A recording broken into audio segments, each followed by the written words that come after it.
அதாவது பார்த்தீங்கன்னா, government rules படி ஒரு வீட்டுக்கு வந்துட்டு 2 சிலிண்டர் தான். சரிங்களா? ஏன் அப்படின்னா, ஒரு சிலிண்டர் அடுப்புல எரியறதுக்கும், இன்னொரு சிலிண்டர் ஸ்டாக் வைக்கிறதுக்கும் சொல்றாங்க. ஏன் அதாவது கவர்மெண்ட்ல சட்டப்பூர்வமா 2 சிலிண்டருக்கு மட்டும் அலோவ் குடுத்துருக்காங்க தெரியுங்களா? நம்மளோட சேஃப்டிக்காக தான் சொல்றாங்க. ஒரு சிலிண்டர் தீர்ந்து எரிஞ்சிட்டு இருக்கும்போது தீர்ந்துருச்சுன்னா, இன்னொரு சிலிண்டர் யூஸ் பண்ணிக்கிறதுக்காக. ஆனா, நெறைய சிலிண்டர் வந்துட்டு நம்ம வீட்ல பதுக்கி வைக்கக்கூடாது. ஏன் அப்படின்னா, சிலிண்டர் வந்து வெடிக்கக்கூடிய அபாயத்தன்மைய கொண்டு இருக்கு. அதனால தான். அது மட்டும் இல்லாம, அது நெறைய நாள் நம்ம ஸ்டாக்கும் வைக்கக்கூடாது. சரிங்களா? இந்த மாரி காரணத்துக்காக தான் வந்துட்டு சொல்றாங்க. ஆனா, நாம வந்துட்டு இப்போ பார்த்தீங்கன்னா, சிலிண்டர் தட்டுப்பாடு ஓரளவுக்கு எல்லாம் போய் நல்லா தான் இருக்குது. ஓகேங்களா? ஆனாலும் நம்ம நல்லா சமைச்சு சாப்பிட்றதுக்கு நம்ம ஹெல்த்துக்கு உதவக்கூடது உண்மையாலுமே விறகு மட்டும்தாங்க. விறகுல சமைச்சு சாப்பிட்றது தான் ரொம்ப ரொம்ப பெஸ்ட்டு. ஆனால் விறகு கிடைக்காது.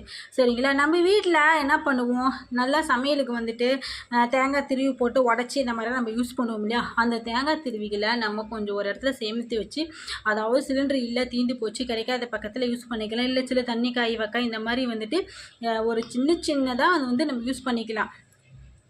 சிறுதுளி பெருவெள்ளம் அந்த மாதிரி சொல்கிறது மாதிரி நம்ம சேமித்து வச்சுக்கலாம். அது மட்டும் இல்லை, விறகு கிடைச்சாலும் விறகுல வந்து சமைக்க நம்ம கற்றுக்கணும். ஃப்யூச்சரில் வந்துட்டு இதே தான் நம்பியிருக்கணும். இல்லை, கரண்ட் அடுப்பு இருக்குது இல்லைன்னு சொல்லலை.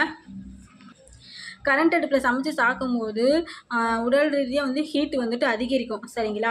அதனால தான் அது வந்துட்டு ஹீட் அதிகரிக்கிறதுனால கரண்ட் அடுப்பில் யூஸ் பண்ண வேணாம்னு சொல்லுவாங்க. ஆனால் எமர்ஜென்சிக்கு யூஸ் பண்ணிக்கலாம், தப்பு இல்லை. ஆனால் இப்போ பார்த்தீங்கன்னா, சிலிண்டர் நம்ம ஆஃப் பண்ணும்போதும் அதாவது யூஸ் பண்ணும்போதும் திருப்பி எடுத்து நம்ம அதாவது பால் இந்த மாதிரிலாம் எடுத்து வைப்போம் இல்லையா?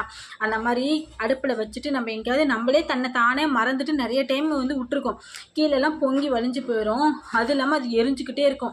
நானே நிறைய டைம் அந்த மாதிரி வச்சுக்க. ஸோ அந்த மாதிரிலாம் எதுவும் இல்லாமல் நல்லபடியாக வந்துட்டு அடுப்பு கூடவே இருந்துட்டு யூஸ் பண்ணிக்கிறது நல்லது. அது மட்டும் இல்லை, இது எப்படி நம்ம யூஸ் பண்ணலாம், இது வந்து எந்த மாதிரிலாம் யூஸ் பண்ணால் சிக்கனமாக பயன்படுத்தலாம் அப்படிங்கிறது ஒரு லாங் வீடியோ நான் போடுவேன். சரிங்களா? அது கண்டிப்பாக நீங்கள் பாருங்கள். ஆனால் இப்போ வந்துட்டு கவர்மெண்ட் ரூல்ஸ் படி 2 சிலிண்டர் மட்டும்தான் யூஸ் பண்ணணும் அப்படிங்கிறதுக்காகவும், நம்ம வந்து சிக்கனமாக பயன்படுத்திக்கலாம், அடுப்பு யூஸ் பண்ணிக்கலாம் அப்படிங்கிறதுக்காகவும் மட்டும்தான் இப்போ நான் சொல்லியிருக்கேன். சரிங்களா?